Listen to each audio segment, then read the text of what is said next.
It is always game day in Cleveland, and who saw that one coming? The Browns defeat, I can't believe I'm saying it, the Browns defeat the San Francisco 49ers 19-17. It is always game day in Cleveland, brought to you locally by our good friends at Smiley One and Bryant, Northeast Ohio's heating and cooling experts. Daryl, I'll be honest with you, and I'll eat crow all week. I'm good with it. I never thought the Browns would be able to win with a backup quarterback. And they did that, but I've always believed in the defense, and they really held true to their word today. Yeah, at some point, the football gods got a smile on Cleveland, and Sunday afternoon, they did.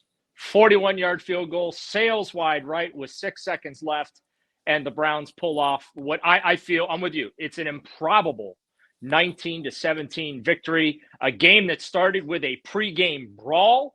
The 49ers started the fight, and the Browns ended the fight on top as they come out with their third win of the season with, P.J. Walker up from the practice squad to start in place of Deshaun Watson. Look, this defense is for real. They held the 49ers to a season low in points, season low in yards. Even on that last drive when San Francisco, we just felt the momentum going in their direction, that they were going to find a way to win that game. Just an outstanding job all around by the Browns defense. And I think that they're for real. I think that the questions were answered. People wanting to know if this defense was for real. I think Sunday's performance, Andy, absolutely answered that with a big, fat, and bold letters. Yes. There are a million things going through my mind after that game. And first of all, I think the biggest thing is this is why they play the game, Daryl. They have to do it. And if everything was on paper, then things would look a little bit different. So let's go back to the beginning. What was the word in the locker room afterwards about the pregame scuffle? Well, bottom line, what happened is the Browns were trying to set up to do their pregame drills on the western end of the field. The 49ers would not get out of their way and started chirping. And one thing led to another. And basically, look, the theme came, whether it was Juan Thornhill, Greg Newsome, every player, not going to disrespect us in our own building.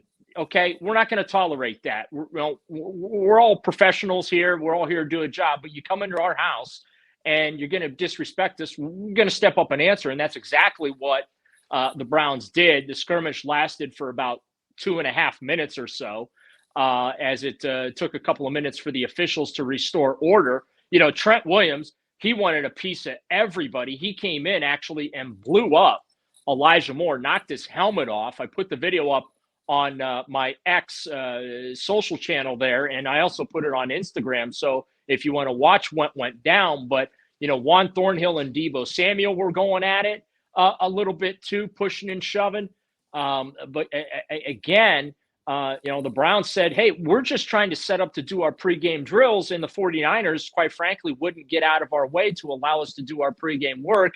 Some words were exchanged, then the pushing and shoving ensued, and nobody really won the fight by TKO or anything, thank goodness, because as I'm watching that unfold, Andy, I'm thinking in my head about possible ejections or penalties, right? So I'm sure the league office next Saturday will be sending some paperwork to some folks on both of these teams for that pregame skirmish, but all's well that ends well. Nobody got hurt in it. Again, it really seemed that everyone in the Browns locker room said not that they needed additional motivation, because they had read what I had written and said all week about how they were going to get their doors blown off and run off the field. And fans weren't believing that they were going to win. They were motivated by that already. That fight was just the icing on the cake for them to come out motivated to win this football game. I take it. Did you get called out, Daryl? Did someone call you out locker? I didn't get called out, but look, I wasn't the only one that picked the Browns to get blown out today. You did. Everyone did, right? I mean, on paper, you're missing. Let's start. You're missing Jack Conklin. You're missing Joel Bitonio. You're using a quarterback who's on the practice squad. Oh, by the way, Nick Chubb is not able to play today. You're going up against one of the top defenses and offense. I'm trying to remember. Dante Whitner said the only way the Browns win is if it snows. Well, it didn't snow. We got a little rain. The sun peeked out right when Kareem Hunt scored his touchdown. As soon as he crossed the goal line, the sun popped out.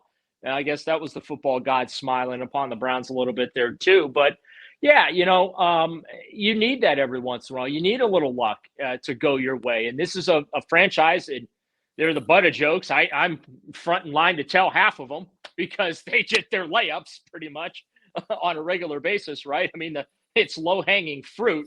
And for once, I can't remember the last time the Browns got a break like that, where a 41-yard field goal at the gun, it's almost fait accompli. He's going to make it, right? I have to hurry up in the span of 2 minutes, rewrite my lead, rewrite everything. You got to redo everything, because as that final drive was going for San Francisco, it felt you knew how the movie ended. I mean, it covered enough Browns games. I don't plan for them to win games in that particular scenario, because unfortunately they've not. But maybe this is what they need, right? Maybe this is what this franchise needs and this particular team needs to give them a shot in the arm, where the deck was stacked against them on Sunday afternoon. And it wasn't pretty, but they found a way. PJ Walker did an admirable job. He wasn't great, but he wasn't terrible either. You know what I mean? Like, he did just enough, even though I have no idea what the hell Kevin Stefanski was thinking down on the other end of the field there before Dustin Hopkins' third field goal, throwing the ball with less than 2 minutes to play. Apparently, he wasn't supposed to throw the ball. He made that pretty clear in the postgame that it was like, he did everything he could not to throw PJ under the bus on that. And that was almost intercepted. It stopped the clock. There were a million wrong things with that play. Yeah. And like, next time, hopefully Kevin just calls for a handoff. Nothing fancy. Just let's hand it off. Let's not roll out or try doing, because I don't know. I don't even know what the play call was. Maybe it looked like kind of like a bootleg roll, just slide, right? Okay. If you had room, and he should have slid out of bounds. If you go back and watch the play, all he had to do was slide. The clock would have kept going. Right. They could have ate some more time. Or the 49ers would have burned a timeout there. But right, that's true too. All's well that ends well, as they say. Like, now we can laugh about it. But the other part of it is, on that final drive for the Browns to score, they caught a couple breaks on penalties that were called that, maybe defenseless receiver. That was the first thing I thought when that happened. And then that's what the hold. But let's be honest. And I always say this, don't let the game get into the hands of the officials, right? If you're San Francisco, don't put them in the spot to either make or not make that call, much like what happened on David Njoku's touchdown. Things work their way out. The problem is we remember everything that happens at the end of the game. Yeah, it stinks that Njoku had his touchdown called back. Why? Because your friend and mine, Jedrick Wills, didn't know what he was doing and was too far down the field again. So, again, let's go back to the basic game plan of this, because this thing could have got out of hand really quick. They marched down the field faster than we've seen any team march down the field against the Browns, especially early on in the game, right away. Now, all of a sudden, it looked like the Browns had a little bit of offense going, but boom, a momentum killer with an interception. Yeah. It looks like San Francisco is going to come back down, and they're going to at least get 3 to go up 10-0 after 2 drives and barely hanging onto the ball, which went against anything anybody thought would give the Browns a chance to win. A missed field goal in the beginning and a missed field goal in the end, and that gave the Browns the door they needed to win the game.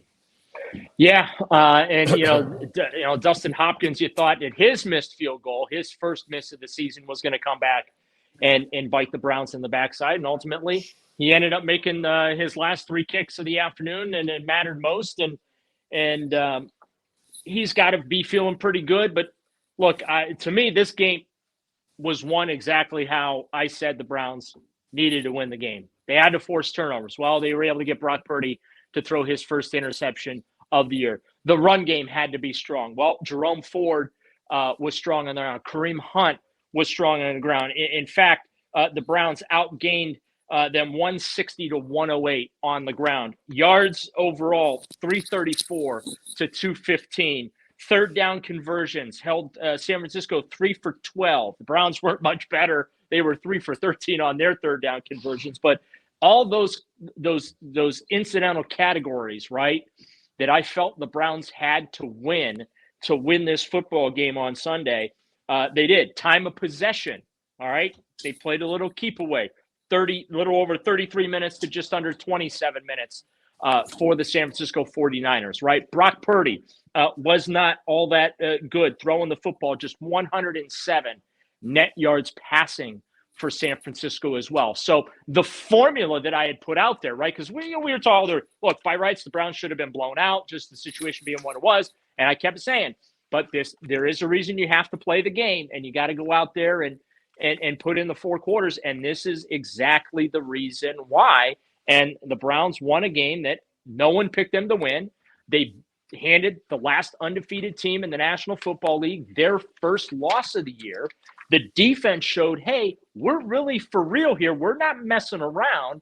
And, now you get ready to take on an Indianapolis Colts team who absolutely had their doors blown off of them. Speaking of getting blown out, right? The Colts got blown out on Sunday. So, and we'll see what happens with Deshaun going into, next week as far as his availability. There's no real true update there. And quite frankly, everyone thinks they know what's going on. No one knows.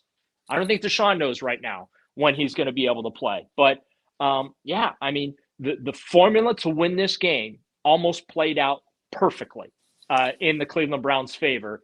And they did. They won a game that I'll be honest with you, I'll eat the crow. Give me some barbecue sauce on that bird, baby. I did not think the Browns were going to win this game. I thought they were going to lose by 2, maybe 3 touchdowns. 49ers came in, Andy, averaging nearly 33 points per game. Their average margin of victory this year was 19.8 points per game. So how was I going to pick the Browns to win this game? So credit to them. That defense, now, also got a little luck. Deebo Samuel left with an injury. Christian McCaffrey also left with an injury. Trent Williams, who wanted to beat up the entire Browns roster before the game, he got dinged up in the middle of the game too, and bounced in and out of the lineup there a little bit too. So again, the football gods finally smiled upon Cleveland, and the Browns were finally able to win a game that, when you looked at the two teams on paper, they probably shouldn't have won.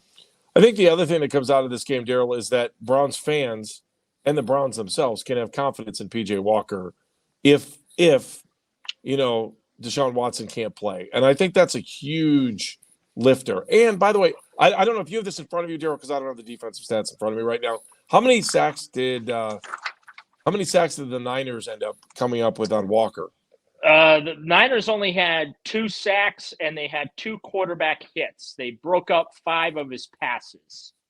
I thought that would be one of the keys to the game today, because they had been very effective sacking other teams. And you had to be concerned about sacks, knowing what the Browns' offensive line consisted of today. Well, yeah, and you came in, right? Nick Bosa, you were just wondering whose lunch he was going to eat alive today, and that just really didn't happen. As you look at the numbers, he had the one big sack there on 3rd down in a key spot in the game. But, the beat-up offensive line of the Browns certainly held their own, not just pass protection, Andy, but when you look at the running game and what the Browns are, 160 to 108, the Browns won the rushing battle between these two teams. Jerome Ford, 84 yards on 17 carries. For you quick mathematicians, I fuss up. I got the math right here in front of me, so I don't have to do this in my head. Thank God.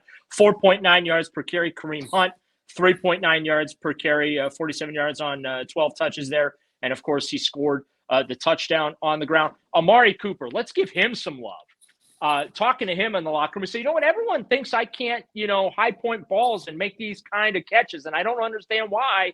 I do this stuff all the time. But fantastic catch on the sideline. 4 catches, 108 yards. He was a big, big reason why the Browns won this game. David Njoku, another gutsy performance by him. He had a trio of catches for 24 yards. And in my opinion, I don't think David Njoku gets enough love for his work in the run game. He is an outstanding blocker, and he was called upon again Sunday afternoon to help in that regard. And being the team guy he is, he helped out big time in that run game, and that's why the Browns were able to command things on the ground. Let's also give credit to David Bell, who had just 1 catch today, but probably the biggest catch of his career for the Browns in the NFL. On a 4th down and short, he came up with a big catch on the other side of the first down sticks. Give him some credit. You have been waiting since they drafted him to finally give David Bell some love. And you're right. Hey, it kept that drive alive, gave him an opportunity to go down there and kick the game-winning field goal. Huge fourth down conversion. Was 4th and 4. He comes up with a 6-yard grab. As you said, it was his only catch of the day, but it was a big, big grab. I just think he has Jarvis Landry potential. That's Okay. all. So that's where I see him too. All right, so Daryl, let's talk ahead. What do you get out of this game now? Because it was a crucial win when you look at the fact that Cincinnati, who played today, beat Seattle. You look at the Ravens, who were overseas, beat Mike Vrabel, and they beat Tennessee. So everybody's been a winner. Cincinnati's won 2 in a row. Pittsburgh had the day off. Yeah, this division's going to be black and blue all year. It's going to be tight. I don't anticipate any of these teams pulling away. Look, this is huge for the Browns. They're now 3-2, not 2-3. There's something to be said for that. They go to Indianapolis next week to play a Colts team that, as you mentioned, had their doors just absolutely blown off. They took a beating Sunday afternoon. So, and they don't have their starting quarterback. It's Gardner Minshew time. We don't know if Deshaun's going to be available. But look, here's what I take away, and it's what I said at the top. This Browns defense is playoff / conference champion / Super Bowl champion contending good. Juan Thornhill said in the locker room after the game, they are the best. This is the best defense he has played on. And he made it a point to say, and I have played on 2 Super Bowl championship teams. This is the best defense I've ever played on. That's saying something. And Juan Thornhill, again, in the middle of that pregame fracas, you know what I mean? Not taking anything from anybody. I think that he could end up being on the field one of the bigger pickups. All due respect to the Zadarius Smith trade and a couple other moves that Andrew Berry made. I think there's something to be said for what Juan Thornhill is injecting on the field to this Browns defense. You see it, but for him to come out and say, hey, I played in 3 Super Bowls, twice we won. This here in Cleveland is the best defense I've been part of. That says something. I also think that when you look at the Browns defense, all the pressure isn't on Myles Garrett and Denzel Ward. Right. I mean, for the last couple of years, that's all it's felt like. It's all on Denzel. It's all on Myles.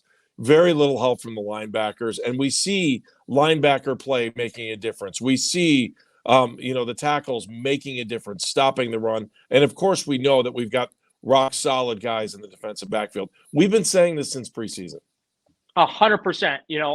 MJ Emerson had a fantastic game. His first career interception. Brock Purdy don't throw picks. Well, he threw one to MJ today. I know MJ got a tough flag late, but I thought he played outstanding. Greg Newsome's fantastic back there. Already mentioned Juan Thornhill. Yeah, you look at this secondary. It takes a lot of pressure off the boys up front. But listen, you're right. We for years have been staring at Myles Garrett, right? Waiting for Myles to step up and make a big play at a key moment. And it's not just all on him for this football team to be able to go out and win games. It is a complete defensive effort. I feel like that the front end of the defense and the back end of the defense really complement each other extremely well. And nowhere was that more apparent, Andy, than Sunday afternoon at Cleveland Browns Stadium against San Francisco, who came in again, averaging nearly 34 points per game. They were blowing teams out by nearly 20 a game. And this defense held the 49ers to 17 points, held them to close to 200 yards in total offense, 215 yards to be exact. That is an outstanding effort. So, again, I feel like this defense, real deal, because a lot of questions, right? Oh, okay, it's whatever. No, they did it against the best of the best right now, and that's Kyle Shanahan and this 49er offense. So I asked a couple of players, are they ready now for all the attention they're going to get? Because, right, Sunday Night Football is going to come up. Monday Night Football is going to come up.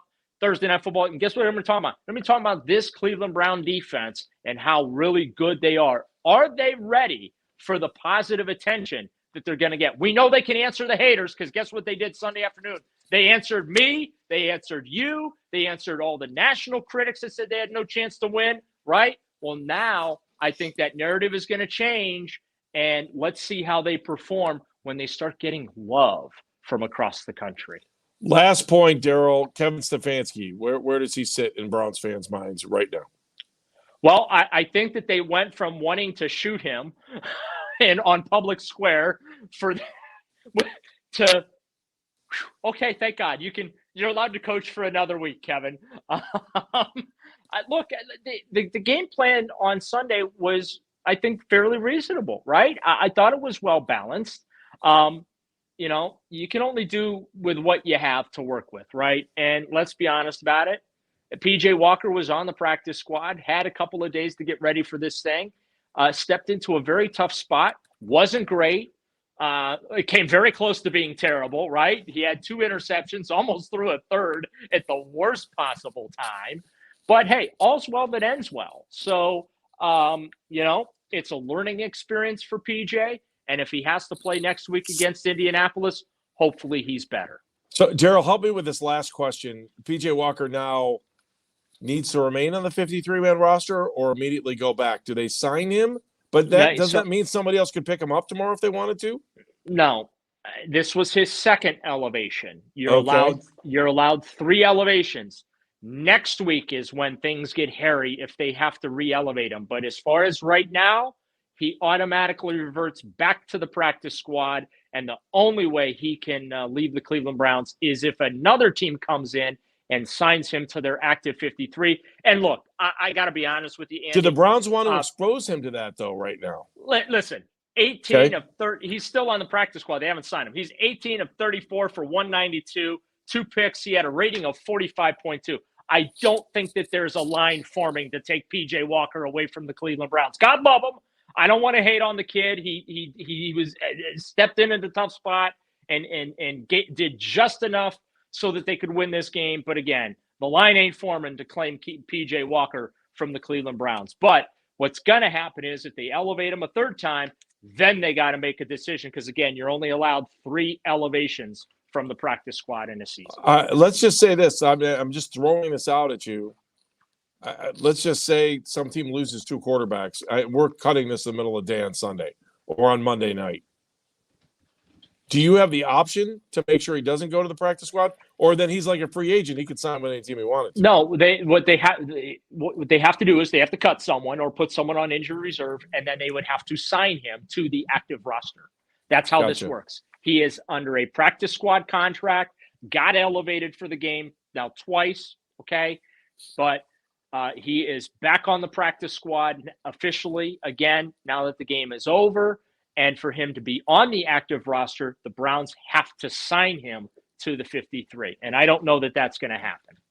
All right, there you have it. He's Daryl Ruiter. I'm Andy Baskin for our great producer, Meredith Kane. Thank you very much. It has been the post-game edition. And I'm trying to think of the right word, Daryl. Give me one word to describe the game. Shocking. Shocking? I'm shocked they won. I'm sorry. I am shocked in the most positive way that the Browns pulled this one out of their backside and won on a missed 41-yard field goal wide right with 6 seconds to play. For once, after all these years of unbelievable, the kick six, remember the kick 6 against Baltimore that they lost? All the heartbreaking, you've got to bleeping be kidding me, losses since 1999. This one, finally, the football god said, you earned this one, Cleveland. This is for you. We're going to blow this football wide of the upright, wide right, and you're going to get out of here with an improbable win over arguably the best team in the National Football League, at least. The few remaining unbeatens, and you hand the 49ers I'm shocked. I'm stunned. I can't believe it. Improbable is the word, but I think you said it best. The Browns win 19-17 over the previously unbeaten San Francisco 49ers. We're back with 2 episodes throughout the week. It's always game day in Cleveland.